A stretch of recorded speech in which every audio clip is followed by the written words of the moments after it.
Vamos lá, abra sua Bíblia comigo hoje em Mateus 1, novamente. Na verdade, 1 não, 2. Mateus capítulo 2, nessa noite.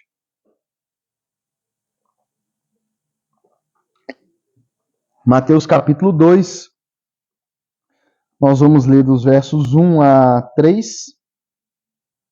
E depois 1 e 2 e 9 a 12. Isso mesmo.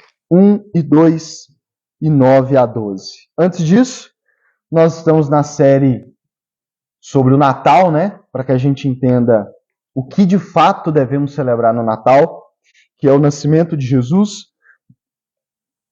E por quê? E temos o propósito da série é apresentar Jesus, né? É vermos quem era aquele menino que o seu nascimento dividiu a história do mundo em antes e depois dele. Nós vivemos no ano 2022, depois de Cristo, depois do seu nascimento. Então, o nascimento desse menino da manjedoura de Belém dividiu a história do mundo em antes e depois dele. E o propósito dessa série é entendermos de fato o que aconteceu no Natal, quem era aquele menino, para que possamos crer nele e termos não só a história do mundo dividida em duas, mas também a história da nossa vida dividida em duas, em antes dele, na vida de todo aquele que crê. Amém? E vimos na primeira semana o seu nome Emanuel, que significa Deus conosco, porque aquele menino era e é a encarnação do próprio Deus que veio para habitar entre nós.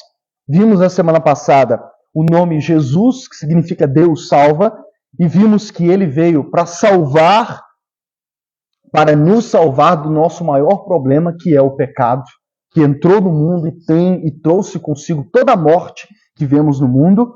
E hoje nós não vamos ver um nome dele, mas um título dele. Nós vamos ver que ele nasceu rei. Que aquele menino, como na própria frase dos magos que nós vamos ver aqui, ele é nascido rei.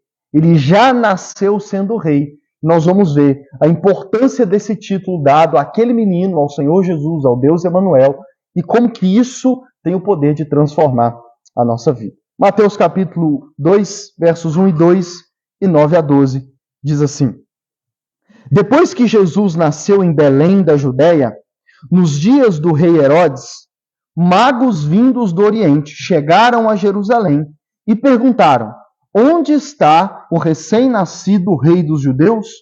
Vimos a sua estrela no Oriente e viemos adorá-lo. 9 a 12. Depois de ouvirem o rei, eles seguiram o seu caminho, e a estrela que tinham visto no Oriente foi adiante deles, até que finalmente parou sobre o lugar onde estava o menino. Quando tornaram a ver a estrela, encheram-se de júbilo. Ao entrarem na casa, viram o menino com Maria, sua mãe, e prostrando-se, o adoraram. Então abriram seus tesouros e lhe deram presentes, ouro, incenso e mirra. E tendo sido advertidos em sonho para não voltarem a Herodes, retornaram à sua terra por outro caminho. Vamos fazer mais uma oração? Senhor Deus, eis aqui a tua palavra, Senhor. Abre os olhos do nosso coração para que possamos contemplar as maravilhas da tua palavra. Abre os olhos do nosso coração para que possamos ter a revelação da glória de Deus na face de Cristo. Para que possamos lançar sobre ele toda a nossa esperança, confiança e a nossa fé, Senhor. Que possamos, Senhor, de fato, termos no trono do nosso coração esse recém-nascido, não apenas rei dos judeus, mas rei também das nossas vidas, para a glória do Senhor.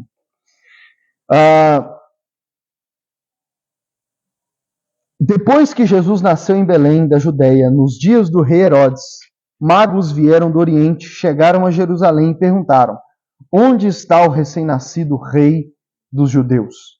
Vimos a sua estrela no Oriente e viemos adorá-lo. Os magos do Oriente, isso que Mateus descreve, os estudiosos dizem que já havia passado pelo menos 2 anos do nascimento de Jesus propriamente dito. Por isso que, assim, no presépio, normalmente a gente vê, né, alguns deles, nós vemos os magos lá na manjedoura. Mas não junto com os pastores, inclusive, né? Inclusive o meu chegou, mas não veio os pastores, né? Mas de fato, os pastores viram o menino na manjedoura, mas os magos, quando chegaram, ele já tinha nascido. Os estudiosos acreditam que já devia ter passado uns 2 anos, até mesmo por causa da fala de Herodes, né? Que manda matar depois os bebês abaixo de 2 anos. Mas o foco é, quem eram esses magos que vieram do Oriente para adorar Jesus? Quando nós ouvimos a palavra mago hoje em dia, a gente logo já pensa em magia, né? A gente pensa em mago como aquele cara do chapelão, né, que fica fazendo magia. Mas no contexto da época, nesse período, nesse contexto cultural, mago se referia a vários outros tipos de pessoas. Não apenas se referia, sim, a quem homens que mexiam com magia, mas também se referiam a vários outros grupos de pessoas. Os estudiosos dizem que se referiam a sacerdotes e especialistas em mistérios. Isso é importante. Se referia a sacerdotes religiosos, especialistas em mistérios na Pérsia e na Babilônia, e também se referiam a pessoas que praticavam astrologia, interpretação de sonhos, estudos de antigos escritos, né, de escritos religiosos antigos, que mexiam propriamente com a magia em si, e de homens que viviam buscando sabedoria. E um respaldo para isso é o livro de Daniel. Não sei se vocês vão lembrar, mas no livro de Daniel, naqueles 6 primeiros capítulos, onde Daniel interpreta o sonho de 2 reis, né? Nós vemos que quando Nabucodonosor teve o sonho, ele manda chamar magos, né, encantadores e essas pessoas para que interpretasse o sonho, para que desse a revelação do sonho. E aí, Daniel 2,27, só para citar um verso, Daniel respondeu: nenhum sábio, encantador, mago ou adivinho é capaz de revelar ao rei o mistério sobre o qual ele perguntou.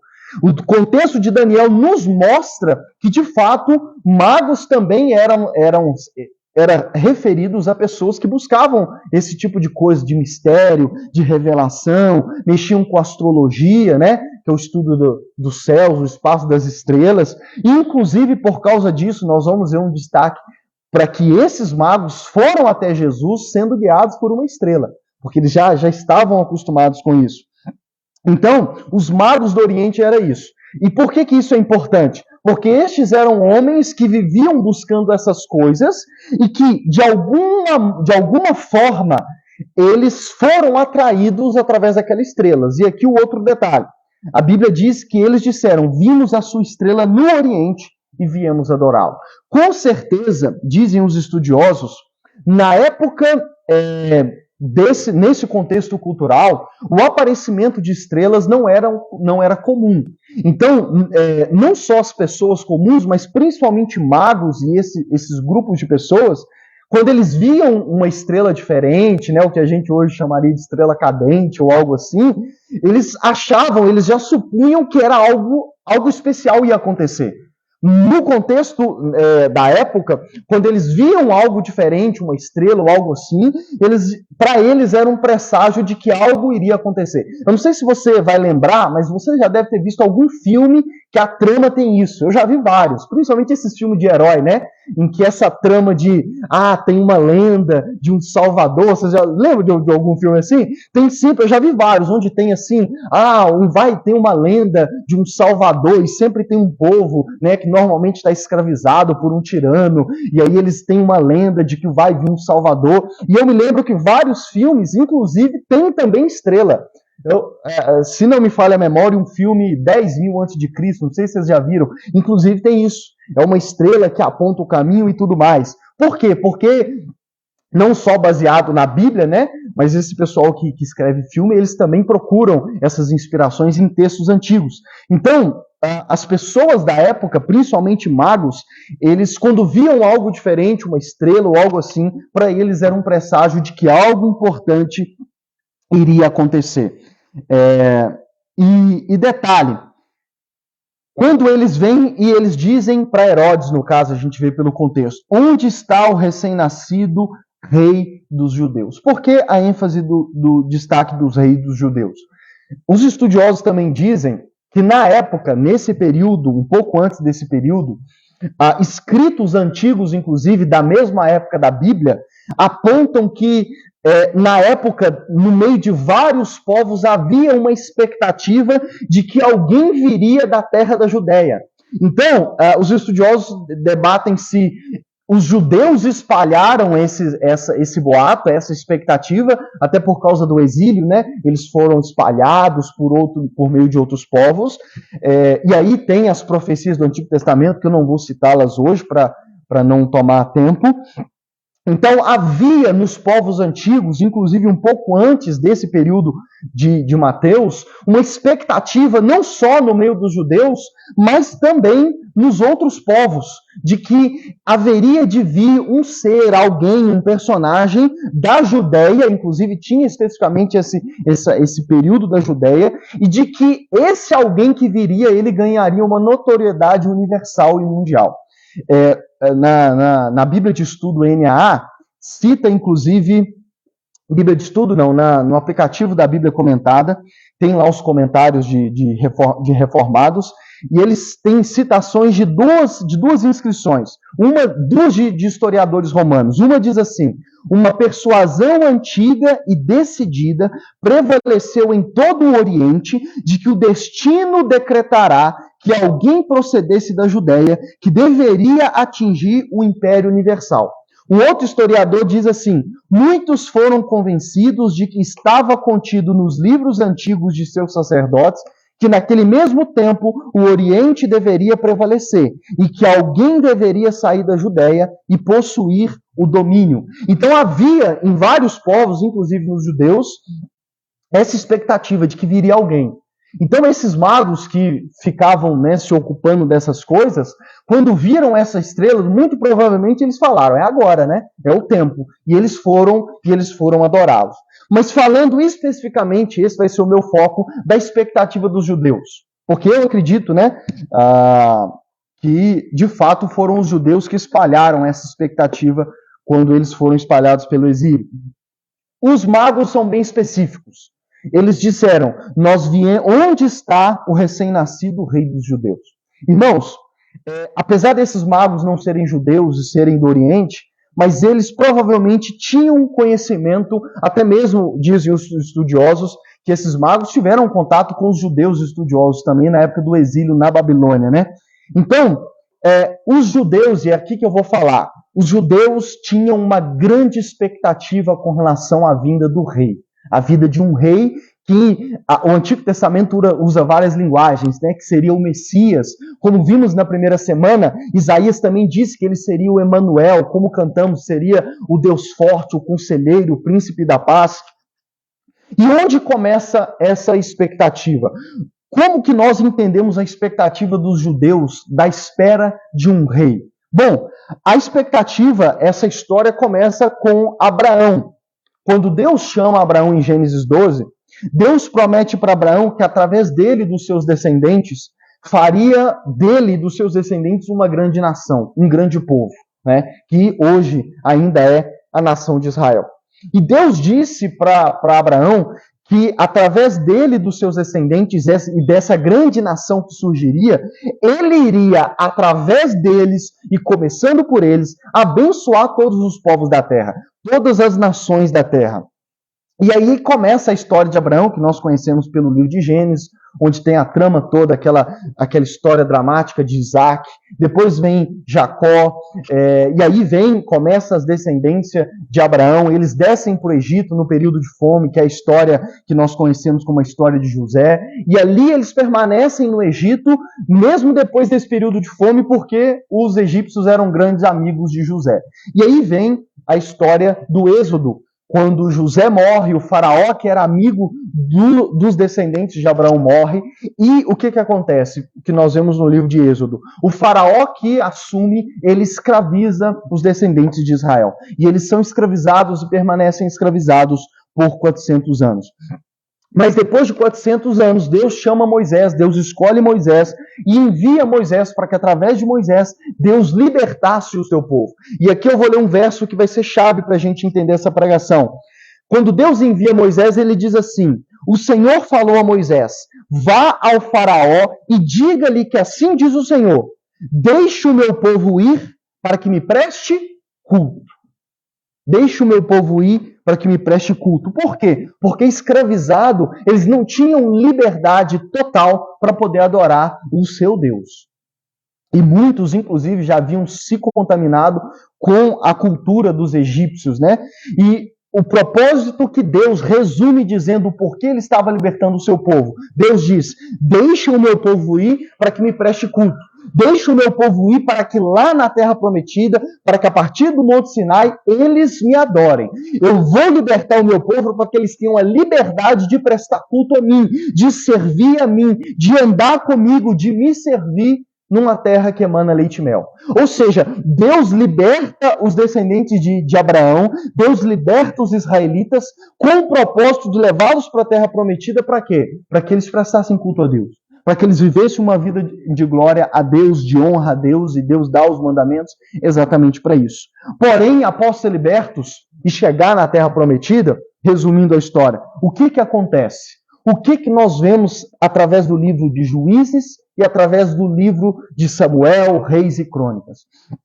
Resumindo toda a história, o que acontece é que depois de libertos, depois de já estar numa terra prometida, aquele povo, a nação de Israel, os descendentes de Abraão, se rebelam contra Deus. Se rebelam contra Deus e o último verso de Juízes resume toda a história péssima e dramática que o livro de Juízes narra. Diz assim, Juízes 21, 25. Naquela época não havia rei em Israel. Cada um fazia o que lhe parecia certo. Você já leu Juízes? Juízes é pesado. Porque Juízes é como um avião em queda livre, né? A história de Juízes começa no capítulo 2 falando que após a morte de Josué, levantou-se uma geração que não conhecia a Deus e nem os feitos que Deus havia feito. E aí uma nação que abandonou a Deus e começou a adorar outros deuses. E começou a se misturar com os povos da nação que sobrou lá em Canaã. E eles começaram a se rebelar contra Deus. E Juízes é uma queda livre. Não tem história boa, não tem história feliz em Juízes. Tanto que esse verso resume tudo. Naquela época não havia rei. E você vai entender a importância do porquê o autor de Juízes destaca que não havia rei. Mas o ponto é, cada um fazia o que lhe parecia certo. Cada um fazia o que queria. Não havia rei. Não havia quem os comandasse. E aí o que nós vemos na história dos Juízes é uma queda livre. Começa então uma história de Samuel. E nós sabemos que o foco, talvez o assunto principal de Samuel é mostrar como começou a monarquia em Israel, como começou o período dos reis de Israel. E detalhe, Deus manda Samuel, o profeta Samuel, ungir o primeiro rei de Israel, que foi Saul. Porém, 1 Samuel 8:7 diz assim, quando a nação pediu um rei, e o Senhor lhe respondeu para Samuel, atenda a tudo que o povo está lhe pedindo. Não foi a você que me rejeitaram, não foi a você que rejeitaram, foi a mim que rejeitaram como rei. Assim como fizeram comigo desde o dia em que os tirei do Egito até hoje, abandonando-me e prestando culto a outros deuses. Então eu vou resumir o que esses versos resumem, o que eu trato até aqui. Deus libera, Deus escolhe um povo, Deus faz promessas para esse povo de que os abençoaria, de que os tornaria grande, de que estaria com eles. Deus diz para Abraão, eu vou ser o seu escudo, eu vou ser a sua recompensa. Deus faz essa promessa não apenas para Abraão, mas para a sua descendência. Deus diz, eu escolhi vocês, Deus diz no Êxodo, dentre todos os povos da terra são meus, mas eu escolhi vocês de forma especial para começar através de você uma grande obra que vai alcançar o mundo inteiro. Porém, já libertos, e Deus diz, e eu vou levá-los para uma terra que emana leite e mel, vou vencer os inimigos, nós vemos isso através da história de Josué, vou vencer os inimigos, para quê? Para que vocês me prestem culto, para que vocês me adorem, para que vocês andem comigo, para que lá o rei de vocês não seja Faraó, seja eu. E é isso que nós vemos a vontade de Deus sendo revelada para a nação de Israel. Nós vemos a composição da lei de uma forma que Deus era o rei. Não é que Israel não tinha rei, mas Deus era o rei. Ele era o soberano. Era a vontade dele que eles deviam seguir. Porém, não só a história dos juízes, como o começo da história de Samuel, mesmo a nação de Israel tendo agora um rei, o que nós vemos e o que resume tudo é que aquela rebeldia de que cada um fazia o que queria, ela permaneceu. E foi isso que motivou Israel a pedir um rei humano como as outras nações. Não é que eles queriam que organizasse a nação. A nação era organizada através das leis que Deus deu. Deus deu lei civil, lei religiosa. Deus deu todos os tipos de lei que eles precisavam para ser uma nação forte e organizada. O problema é que eles, como o próprio Deus disse para Samuel, Samuel com piedade do povo, Samuel querendo, como os pastores, né, tenta interceder pelas ovelhas, tenta, né, igual o Moisés lá Deus falou, vou matar todo mundo, Moisés não faz isso, Senhor, né? Quase que a gente aconselha a Deus, e aqui Deus está dizendo, não tenha compaixão deles, não atenderei o pedido, eu vou atender o pedido do povo, porque eles não estão rejeitando você, eles estão rejeitando a mim como rei. Então a história da nação de Israel aqui é que eles rejeitaram Deus como rei. Eles já haviam virado as costas para Deus, e o detalhe, Deus diz assim, desde que eles saíram do Egito, eles têm me rejeitado como rei. Nós vemos que até os 40 anos no deserto, né, eles só murmuraram contra Deus, e Deus fazia milagres e maravilhas, e eles sempre estavam murmurando contra Deus. Eles começaram a lembrar do Egito, querendo voltar para o Egito, eles estavam o tempo todo rejeitando a Deus. É o que Deus resume para Samuel. Desde que eu os tirei do Egito, eles estão me rejeitando como rei. Eles não querem seguir a minha vontade. E o resultado é não apenas a história de Juízes, que já é horrível, como começa então em Saul a história dos reis de Israel. Histórias essas que nós vemos em Samuel, em 1 e 2 Samuel, 1 e 2 Reis, 1 e 2 Crônicas. E o que nós podemos resumir é que, dentre algumas exceções de reis que andaram com Deus, a maior parte dos reis e do povo foi rebelde contra Deus. Tanto que a história da nação de Israel, a partir daí, é um avião caindo em queda livre. E não assim na diagonal, assim de ponta cabeça. E nós vemos a história da nação de Israel indo de mal a pior. Vocês lembram que quando o Tiririca se candidatou a deputado, um dos slogans dele era pior que tá não fica, vocês lembram? Só que ficou, né? Ficou. E aqui é a mesma coisa na nação de Israel. Se Juízes já era ruim, as coisas foram apenas piorando. Por quê? A raiz é essa. Deus resumiu tudo quando disse para Samuel. Eles me rejeitaram como rei. Quando eles me rejeitaram como rei, inclusive seguindo outros deuses, servindo e colocando no trono da nação, ou no trono de seus corações, outro rei, eles me rejeitaram. E a consequência final qual é? Nós vimos basicamente na série Igreja Sem Paredes esse ano. A consequência final foi a destruição de toda a nação. Que nós vemos no período do exílio, quando a Babilônia veio e destruiu todas as coisas. Jeremias 52, 12 a 14, termina dizendo assim: no 10º dia do 5º mês, no 19º ano de Nabucodonosor, rei da Babilônia, Nebuzaradã, comandante da guarda imperial que servia ao rei da Babilônia, veio a Jerusalém. Ele incendiou o templo do Senhor, o palácio real e todas as casas de Jerusalém. Todo o edifício importante foi incendiado por ele. Todo o exército babilônio, sobre o comandante da guarda imperial, derrubou todos os muros em torno de Jerusalém. O livro de Jeremias, que já é o veredito de Deus, nós vemos que o fundo do poço da nação de Israel foi que a nação inteira foi destruída. O templo construído por Salomão, o templo do Senhor foi destruído, o palácio real foi destruído e as casas mais importantes foram destruídas. O povo foi levado em exílio e permaneceram na Babilônia por 70 anos. Essa é uma queda livre de uma nação que rejeitou Deus como rei.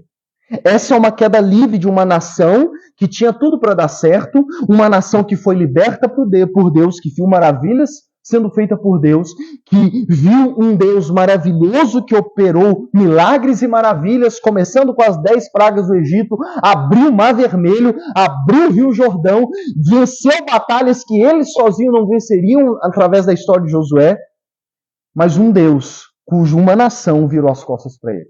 cuja uma nação virou para ele e disse: nós não queremos o Senhor como rei, nós queremos outros reis. Mas Deus, através dos profetas, como diz a canção, né? Deus não desiste. E essa frase é verdade. Deus fez promessas através dos profetas. E uma das promessas que resume toda a história é Isaías capítulo 9. Um dos versos mais citados e lembrados no Natal, inclusive. Que diz assim: porque um menino nos nasceu, um filho nos foi dado, e o governo está sobre os seus ombros. E ele será chamado Maravilhoso, Conselheiro, Deus Poderoso, Pai Eterno, Príncipe da Paz. Ele estenderá o seu domínio e haverá paz sem fim sobre o trono de Davi e sobre o seu reino, estabelecido e mantido com justiça e retidão, desde agora e para sempre. O zelo do Senhor dos Exércitos fará isso. Essa é uma das promessas principais, principalmente que devemos lembrar no Natal. E você vai entender por que eu escolhi ela. Porque Deus diz: um menino vai nascer. Um menino vai nascer. Um filho vai ser dado a vocês. E aqui Deus usa a linguagem de reino. Deus diz: o governo estará sobre os ombros dele. Ele estenderá o seu domínio e haverá paz sem fim sobre o trono de Davi. Por que Deus cita Davi? Porque dentre os vários reis de Israel, um dos que andou segundo o coração de Deus foi Davi. Dizem que Davi é considerado o maior rei de Israel, e de fato é. Tanto que ao longo da história dos reis, né, que nós lemos na Bíblia, Deus sempre, ao repreender um rei ou ao elogiar um rei, Deus usa Davi como modelo. Tanto que a frase repetida em Reis, em Crônicas também é: esse rei seguiu os passos do seu pai Davi. Ou esse fez o que Deus reprovava e não andou segundo o seu pai Davi. Por quê? Porque Deus disse que Davi era um homem segundo o seu coração. Davi cometeu erros, cometeu pecados, mas de modo geral a sua vida foi uma vida de andar com Deus. E ele, tanto que para Deus ele se tornou padrão para os outros reis. E é por isso que Deus usa essa promessa e diz: ele será descendente de Davi, ele será filho de Davi, e ele assumirá o trono do seu pai Davi. Por que Deus faz essa promessa? Porque nós vimos na história, e nós podemos ler na história, que depois de Davi, começando por Salomão, os reis foram se tornando cada vez piores.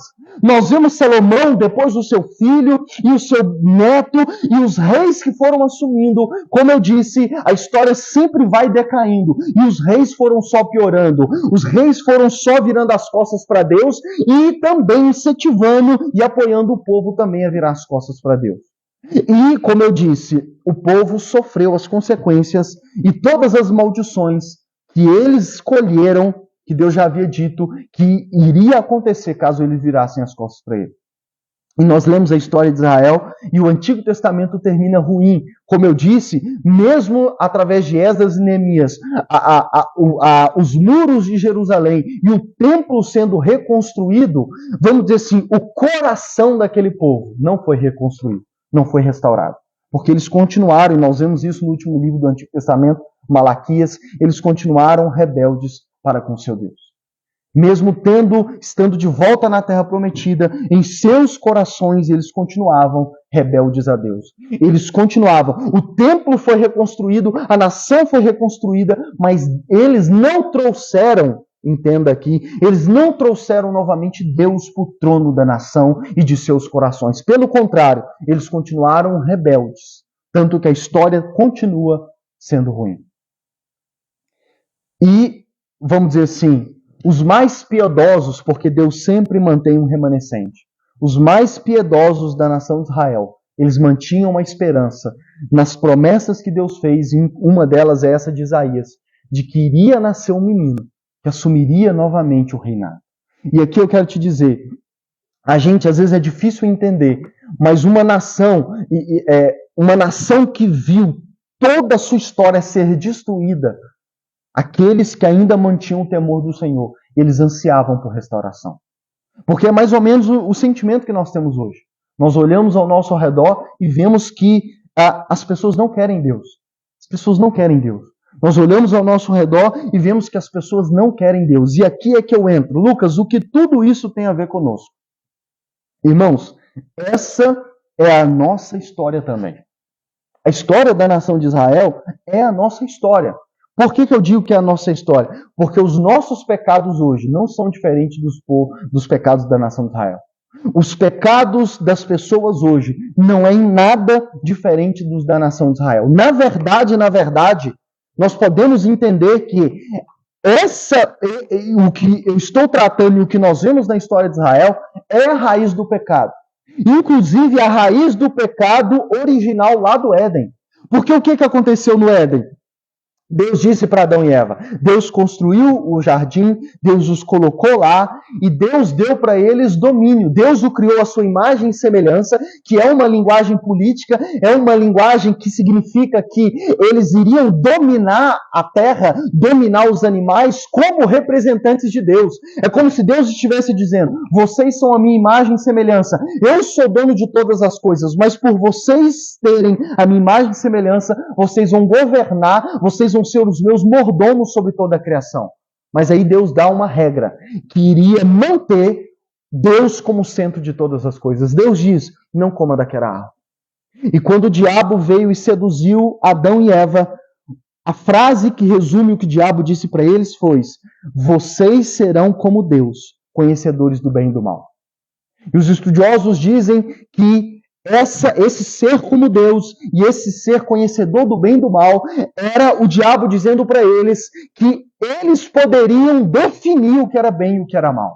Em outras palavras, e usando a linguagem dessa pregação, o que aconteceu no Jardim do Éden é que Adão e Eva, na raiz do primeiro pecado, do pecado original, também é Adão e Eva virando as costas para Deus como rei.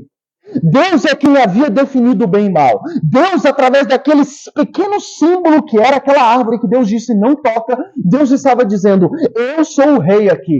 E vocês devem permanecer debaixo do meu domínio, debaixo do meu governo. Sou eu quem dito as regras. Eu sou o rei. Mas quando Adão e Eva, seduzidos por Satanás, ouvindo a voz do diabo, eles viram as costas para Deus e eles comem do fruto da árvore e eles caem na tentação de querer ser como Deus, definindo bem e mal, eles estavam virando as costas para Deus como reis sobre seus corações.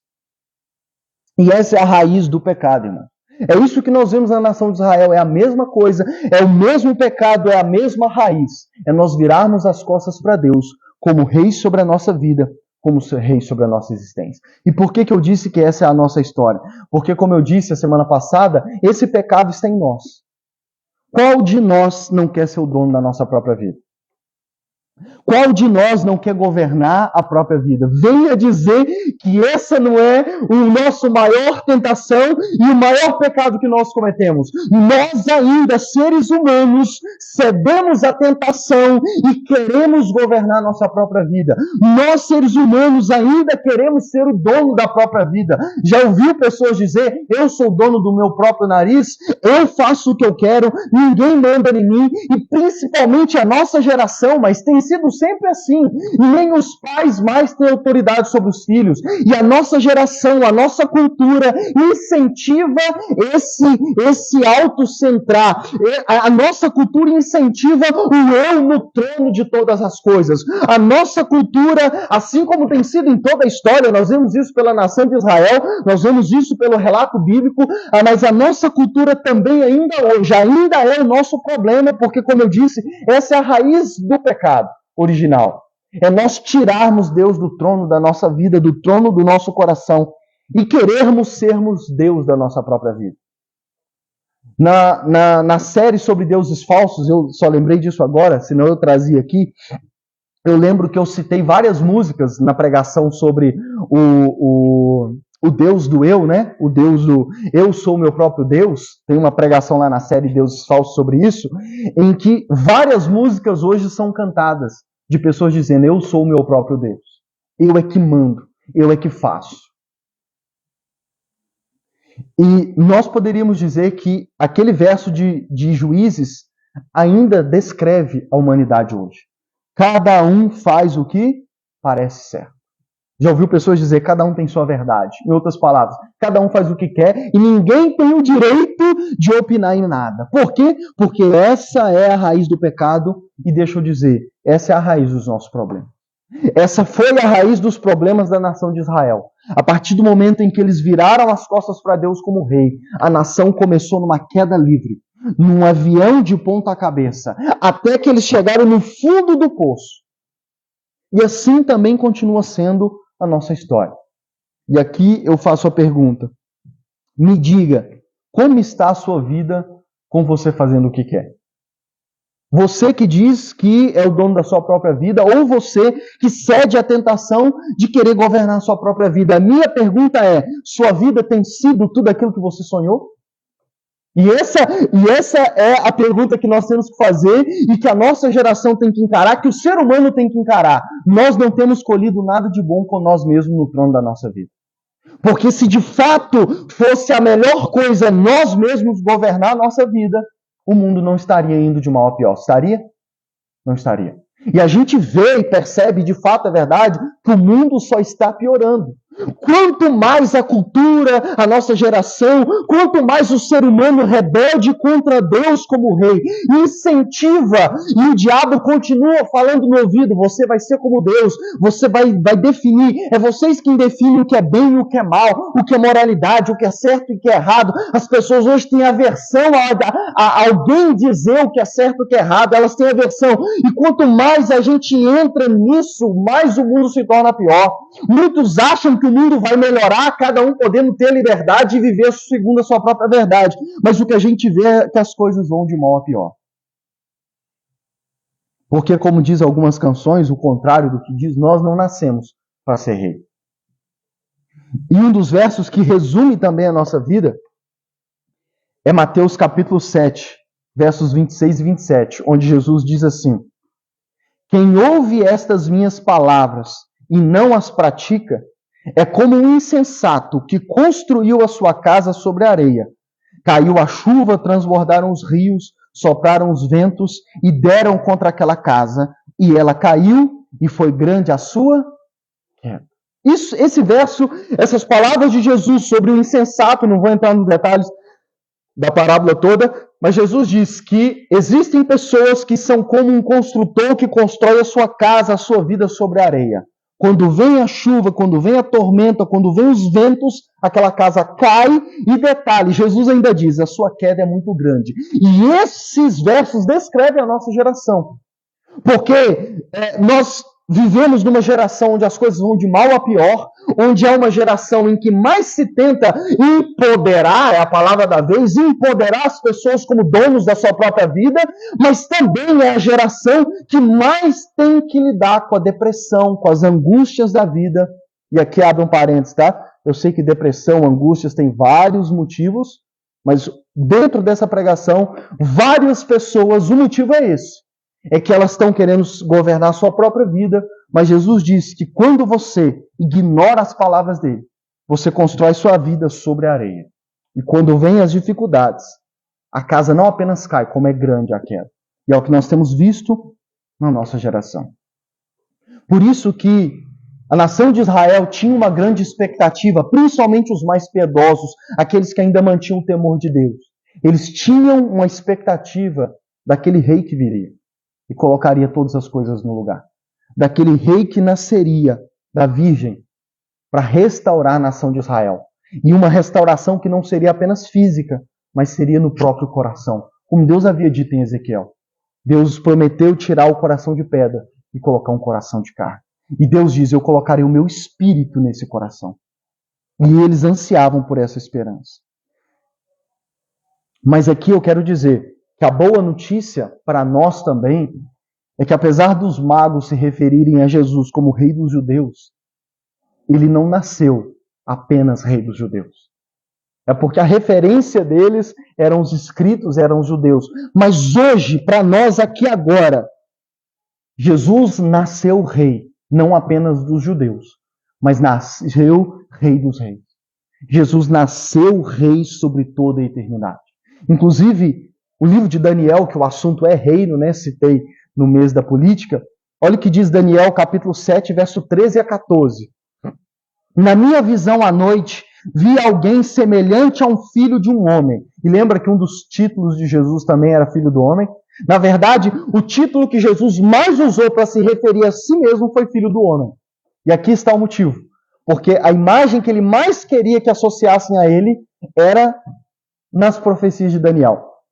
E aí Daniel diz: na minha visão, vi alguém semelhante ao Filho do Homem, vindo com as nuvens dos céus. Ele se aproximou do ancião e foi conduzido à sua presença. A ele foram dados autoridade, glória e reino. Todos os povos, nações e homens de todas as línguas o adoraram. Seu domínio é um domínio eterno que não acabará, e o seu reino jamais será destruído. Jesus não nasceu apenas rei dos judeus. Ele também nasceu rei dos reis. Jesus nasceu rei para ser rei sobre todos os povos, nações e homens de todas as línguas, inclusive nós, brasileiros. Nós celebramos e devemos celebrar no Natal o menino que nasceu rei. Nasceu rei porque ele já era rei desde a eternidade, porque ele era Deus. Mas também nasceu rei porque um dos seus propósitos principais é que ele nasceu para reinar. E reinar não apenas as nações, mas reinar também em nossos corações.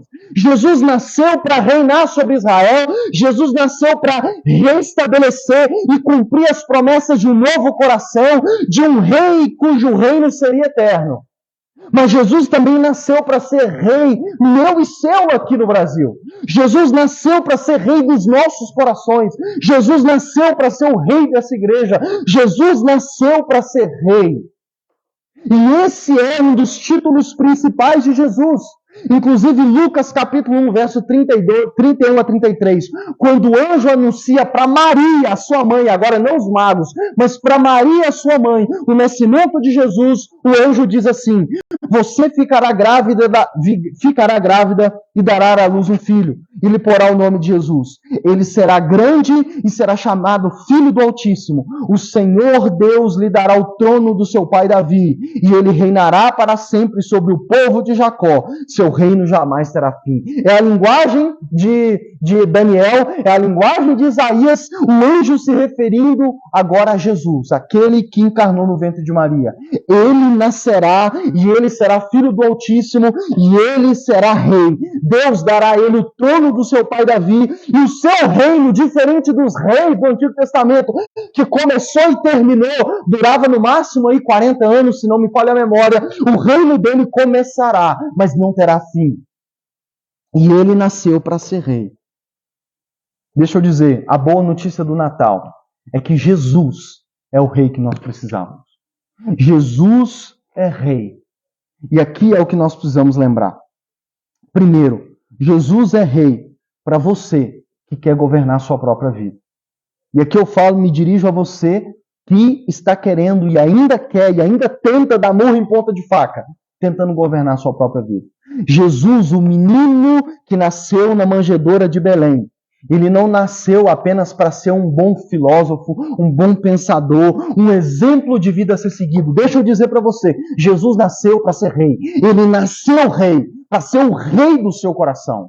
Celebrar o Natal é celebrar o rei que nasceu. Celebrar o Natal, dizer, crer naquele menino que nasceu na manjedoura. E parece que no final do ano todo mundo crê, mas o teste é, ele nasceu para ser rei. E a minha pergunta é, ele já é rei do seu coração? Ou você ainda tem tentado governar a sua própria vida? Será que você ainda faz o que você quer? Será que eu poderia definir a sua vida com aquele verso de Juízes? Não há rei no seu coração e você faz o que você acha certo? Na verdade, há um rei. Você é o próprio rei. Segundo, Jesus nasceu rei para todos aqueles que têm dado o trono do seu coração para outros deuses. Eu não vou entrar em detalhes, tem uma série de pregações sobre deuses falsos.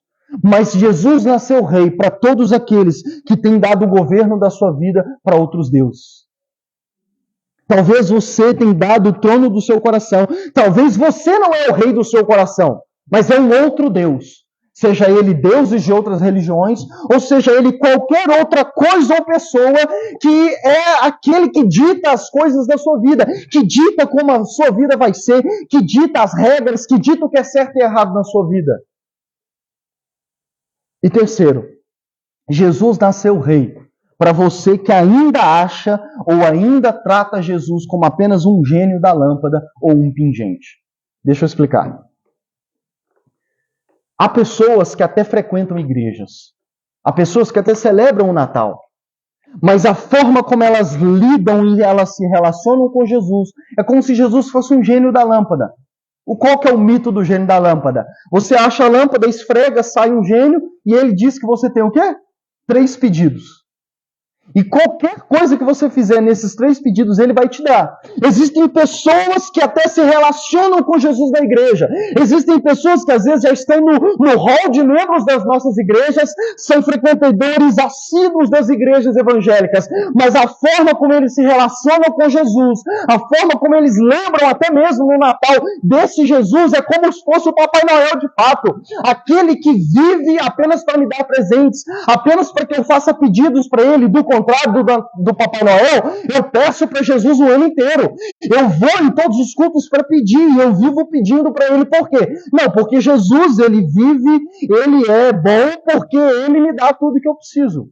E deixa eu dizer, Jesus nasceu rei, ele não nasceu gênio. Jesus não existe para satisfazer os seus desejos. Jesus não existe para te dar 3 pedidos ou o que você pedir ele te dá. Jesus nasceu para ser rei da sua vida. Jesus nasceu para ser o rei do seu coração. E em segundo lugar, aqueles que tratam Jesus como um pingente. Eu tiro isso de uma música. Não sei se você já ouviu, tem um funk que rola por aí. O nome do funk é Sou Vitorioso. E tem um trecho da música que diz assim: o pingente é Jesus Cristo para evitar olho gordo. Olha o que esse cara está cantando. E que muitos cantam, e que muitos que nem cantam, nem sabem da existência da música, mas tratam Jesus assim. Jesus é um pingente. Jesus é como aquele cordãozinho do Divino Espírito Santo. Basta Jesus, e aqui o que significa também pingente? Jesus é como, para alguns, o trevo de 4 folhas, a ferradura de cavalo, o pé de coelho. Jesus é aquele que eu tenho na minha vida, ou eu quero ter na minha vida, mas apenas para me ter sorte. Para que o olho gordo não pegue em mim. Para que as coisas ruins não aconteçam. Diz um outro funk, cujo nome é Beijinho no Ombro, a autora diz assim: acredito em Deus e faço ele de escudo.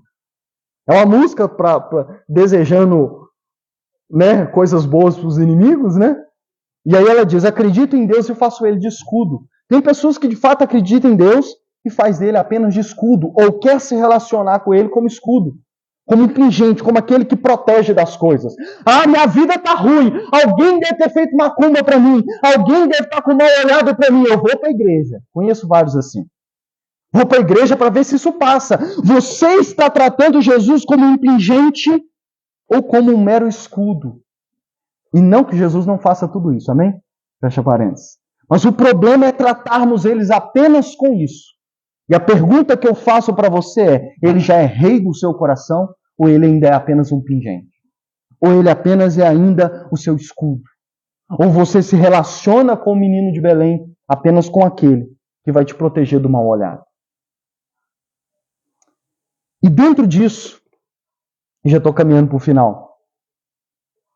Esse final de ano é quase que eu preguei em 2 igrejas diferentes nesse mês de dezembro. E a ênfase das pregações, e a ênfase do que Deus trouxe ao meu coração esse dezembro, até pensando nessas pregações, foi esse. Pense nos magos e em Maria e José naquela noite de Belém. Os magos vieram de longe e eles sabiam que não procuravam um rei já velho. Eles sabiam que procurava um recém-nascido rei dos judeus. Eles não vieram procurando por um rei adulto. Eles vieram procurando por um recém-nascido rei dos judeus.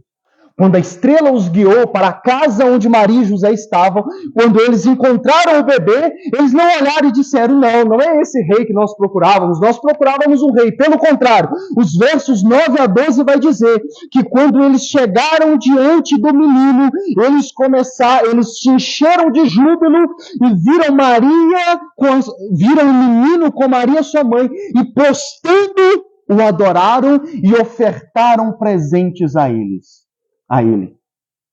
O que eu quero chamar a sua atenção é que nós temos a Bíblia inteira, amém? Então nós sabemos o que Jesus fez depois que cresceu. Nós sabemos que Jesus multiplicou 5 pães e 2 peixes e alimentou mais de 5.000. Nós sabemos que Jesus andou sobre as águas. Nós sabemos que Jesus tinha poder para repreender o vento e as tempestades. Nós sabemos que Jesus morreu e ressuscitou. E ressuscitou ao terceiro dia. Nós sabemos que Jesus curou cegos, curou leprosos, ressuscitou mortos. E João escreve seu evangelho e diz: eu escrevi tudo isso para que vocês creiam que ele é o Filho de Deus. João escreve seu evangelho contando os milagres para que aqueles que lessem, crescem que Jesus era o Messias, o enviado, o Filho de Deus, o Deus encarnado. Ele começa falando do Deus encarnado. Mas aqui eu chamo a sua atenção, naquela noite em Belém, se coloque no lugar dos magos e de Maria e José. Eles estavam olhando para um bebê. Eles não viram Jesus fazer milagres, eles nem sabiam o que aconteceria no futuro, mas olhando para aquele bebê em uma manjedoura. E lembre-se agora da inocência, da fragilidade que é um bebê recém-nascido. Eles olharam para ele e, através da iluminação do Espírito Santo em seus corações, eles reconheceram que ali não era apenas um bebê, era um nascido rei. Eles olharam para o bebê na manjedoura e, como diz a canção, a manjedoura se tornou um trono. Eles viram que aquela não era uma mera manjedoura, mas se tornou um trono. Por quê? Porque aquele bebê que ali estava diante dele era recém-nascido, mas era recém-nascido rei. E ele havia nascido para reinar. Ah, irmãos, como precisamos da iluminação do Espírito para crer nessa verdade. E a primeira coisa que eu digo para você é isso, que nós precisamos da iluminação do Espírito Santo para olhar para Jesus e enxergar o rei. Para olhar para Jesus e ver que ele de fato nasceu para ser rei dos nossos corações. O apóstolo Paulo em 2 Coríntios capítulo 4, verso 6 diz assim: pois Deus que disse das trevas resplandeça a luz, ele mesmo brilhou em nossos corações para a iluminação do conhecimento da glória de Deus na face de Cristo. Paulo diz que o mesmo Deus que no início disse haja luz e houve luz, é ele que precisa iluminar os nossos corações para que a gente olhe para Jesus e enxergue a glória de Deus na face de Jesus. Paulo diz que é somente a obra de Deus e do Espírito de Deus, para que, nos versos anteriores, ele diz que a cegueira dos incrédulos, que o Deus deste século cegou eles para não enxergar a glória de Deus em Cristo. Portanto, para que a gente de fato seja crente em Jesus, nós precisamos que o Espírito ilumine o nosso coração, porque somente o Espírito Santo iluminando os nossos corações, nós olhamos para Jesus e podemos enxergar a glória de Deus na face dele, e principalmente possamos enxergar o Rei da eternidade. Agora imagine, é isso que me deixa maravilhoso. Aqueles magos não estavam olhando para Jesus, impotente, imponente, andando sobre as águas. Eles não estavam olhando para Jesus ressurreto como os discípulos anos depois. Eles estavam olhando para um bebê. E o Espírito iluminou o coração deles para, mesmo olhando para um bebê, eles enxergarem o Rei. Nesse Natal, a minha oração é para que o Espírito também ilumine o seu coração, para que você lembre-se do bebê nascido em Belém e lembre-se dele como um nascido rei. Primeiro ponto, isso mostra para mim que o que nós mais precisávamos e precisamos é de um rei. Percebe isso? Esse início da história me mostra que o começo, quando Deus encarnou, e não preciso repetir as pregações anteriores, quando Deus encarnou, a primeira vez, ou os primeiros anúncios a respeito de Jesus, não é que ele faria milagres, não é que ele curaria cegos, não é que ele multiplicaria pães e peixes. O primeiro anúncio a respeito de Jesus, tanto para Maria, quanto para José, quanto para os magos, quanto para os pastores, é que aquele bebê era rei. É que o rei estava nascendo. Por quê? Porque o que nós mais precisamos na vida, irmãos, não é milagres, prodígios e maravilhas, é de um rei em nosso coração. O que nós mais precisamos não é de cura, embora isso seja bom e Jesus faça.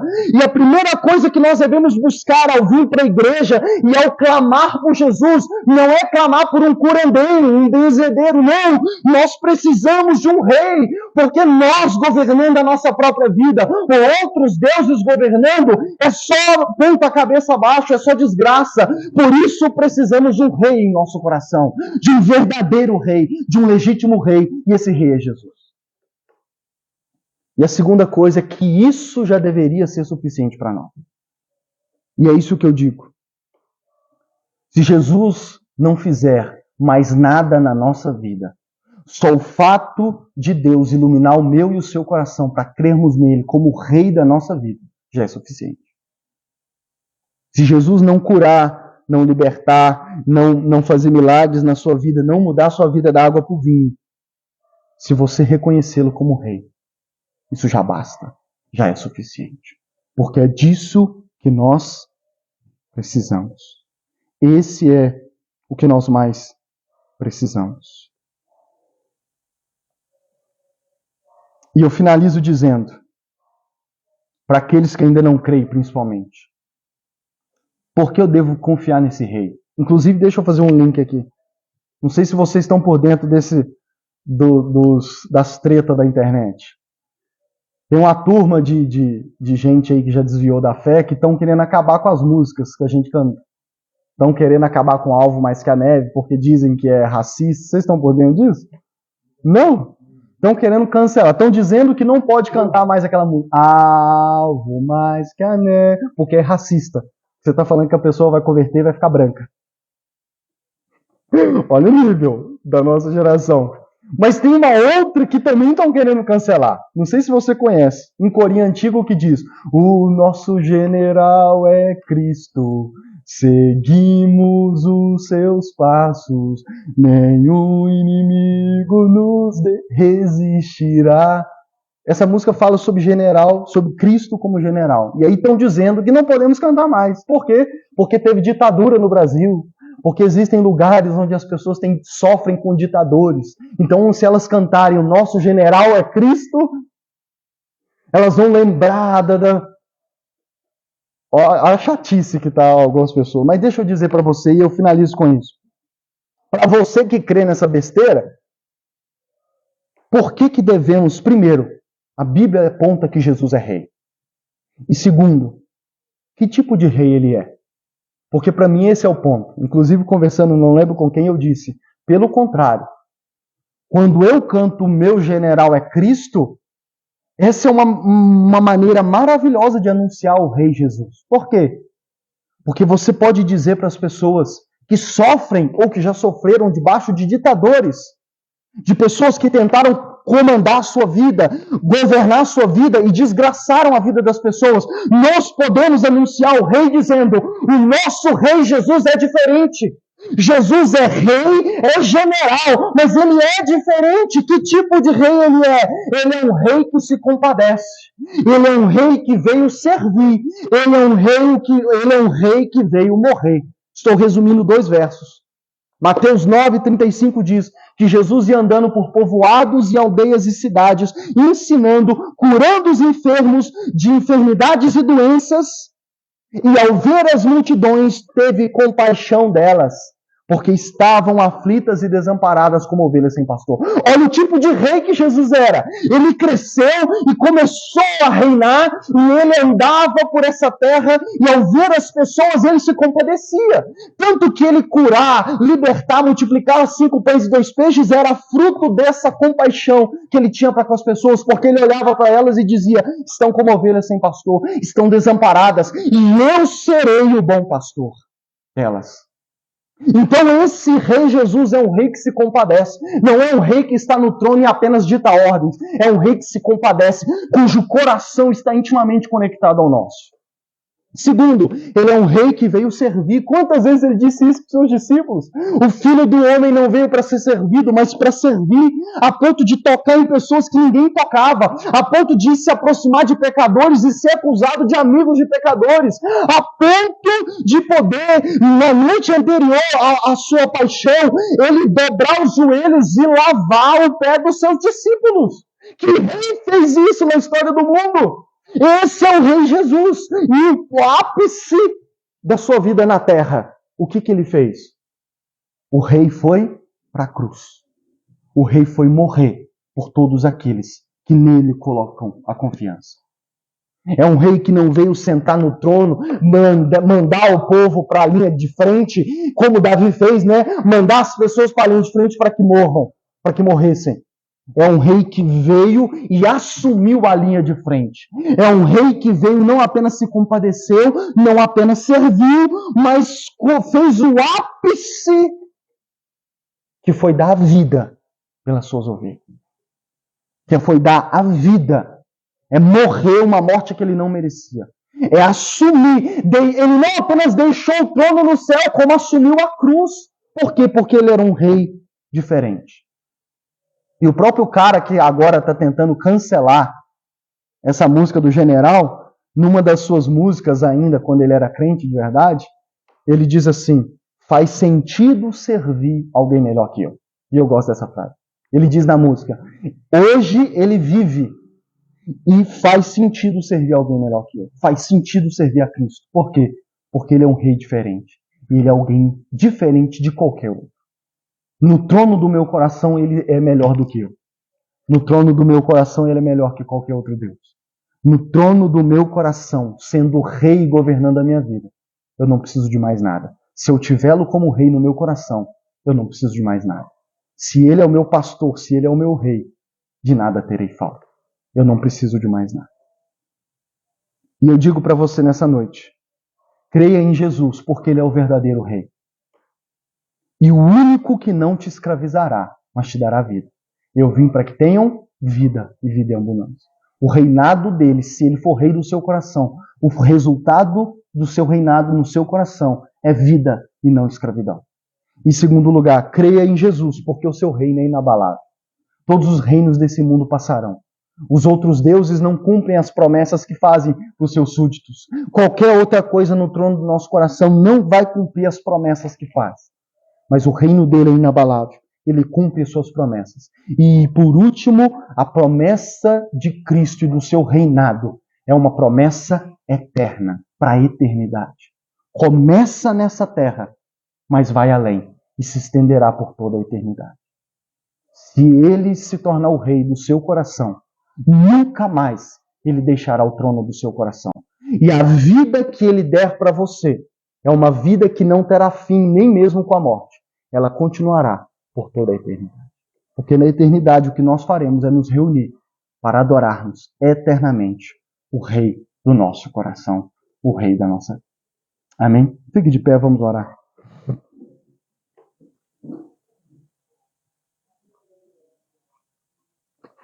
E o que eu digo para você neste momento, em que você coloca a mão no seu coração, fecha os olhos, eu digo para você que nessa noite de 25 de dezembro, você examine a sua vida, o seu coração e o seu ano também.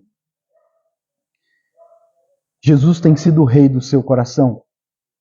É Ele quem tem governado o trono do seu coração.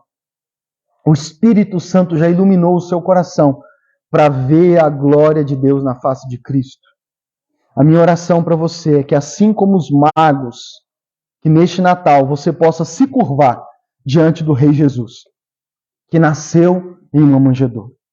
Minha oração é que, assim como os magos, que neste Natal você possa oferecer o seu maior tesouro aos pés dele, que é o seu coração e é a sua vida. Vamos orar. Senhor, nosso Deus e nosso Pai, obrigado, Jesus, por essa noite. Obrigado pela Tua palavra. Obrigado porque nós celebramos nessa noite, historicamente, o nascimento de Jesus. O nascimento do Rei das nossas vidas.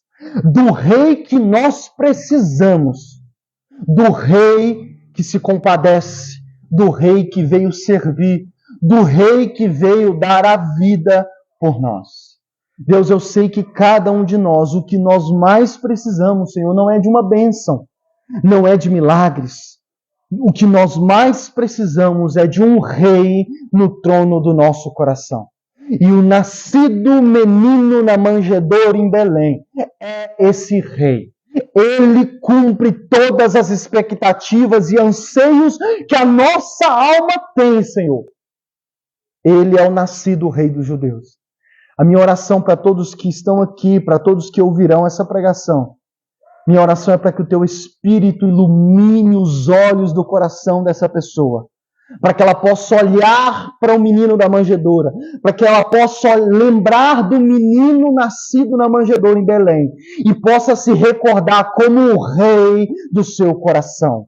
Que aquele menino que nasceu em Belém, cujo nós lembramos no Natal, que ele possa estar exatamente agora no trono do coração daquele que me ouve. E se ele ainda não estiver, a minha oração é para que agora, Senhor, cada um que ouve se arrependa dessa raiz do pecado que é querer governar a própria vida, que é dar as costas para o único Rei verdadeiro, cujo reinado não traz morte, pelo contrário, traz vida e vida eterna. E que a nossa esperança, que a nossa vida nessa terra seja vivida, tendo em vista a esperança da eternidade, quando Cristo voltará não mais como um bebê, mas como Rei dos reis e Senhor dos senhores, para acabar com toda a palhaçada que existe no mundo e para que o seu reino comece para nós na eternidade, onde viveremos eternamente prostrados, dizendo a esse Rei que toda honra, toda glória e todo louvor seja dado a Ti, Rei da nossa alma e do nosso coração. Obrigado por essa noite, obrigado por este culto, pela Tua palavra. Que o amor de Deus Pai, a glória de nosso Senhor Jesus Cristo e a doce comunhão do Espírito sejam com cada um de vocês. Ide-vos em paz e que Cristo reine em seus corações.